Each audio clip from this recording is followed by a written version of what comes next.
Il y a une chanson d'Alessana qui dit « Have you ever seen yourself without a mirror? » La petite caméra, genre, cachée derrière mon sac, genre, je parle dans le vide, mais je parle au téléphone.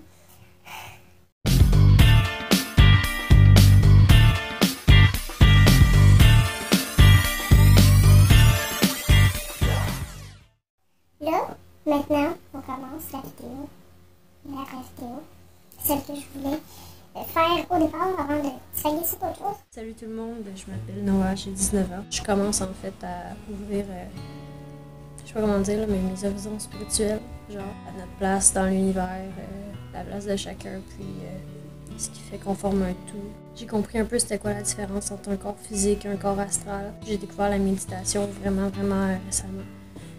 Ça me fait vraiment du bien. Puis ça, dans le fond, ça m'aide vraiment à faire distance un peu avec mes problèmes. J'ai comme réalisé plein de choses. J'ai compris aujourd'hui c'était quoi la mort de l'ego. Ben, en tout cas, c'est comme une traduction, là, je sais pas si c'est ça la vraie traduction, mais de ego death. L'association du corps, de l'image qu'on a de nous-mêmes avec le corps astral qui est la personne qu'on est.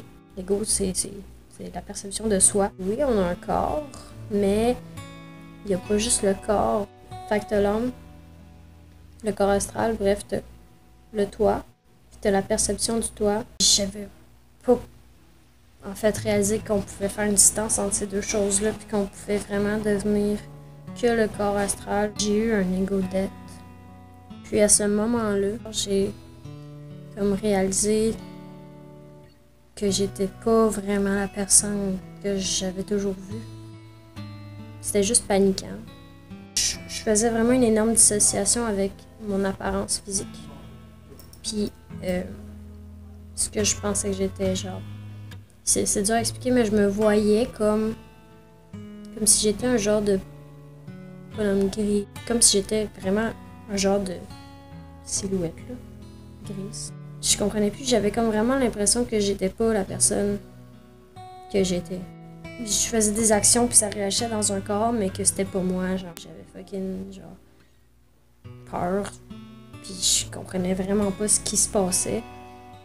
C'était comme un genre d'énorme vide, je venais comme réaliser que la vie avait aucun sens, là. C'était vraiment intense. J'ai comme des gros questionnements tout le temps sur mon identité, puis ça m'éclaire un peu pourquoi, genre.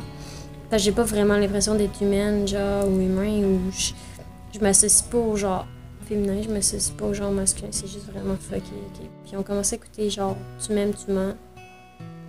Une petite émission fucké. Puis j'essayais de l'écouter puis de trouver ça normal, je trouvais vraiment ça tout sauf normal. Puis ils font assemblant genre d'être des humains, puis c'est comme ça qu'ils agissent, ça agit genre des humains cool.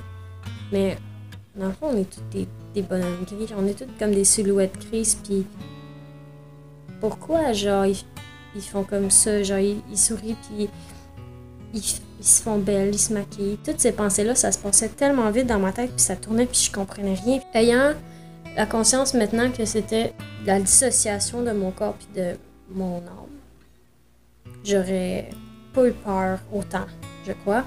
Mais là, c'était vraiment intense. Juste le fait de marcher, je comprenais. Je savais que j'étais capable, mais je ressentais pas la force parce que tout était tellement trop... C'est comme si on venait de m'annoncer, genre, que toute l'humanité venait de mourir puis que j'étais la dernière qui restait, puis j'étais genre, wow.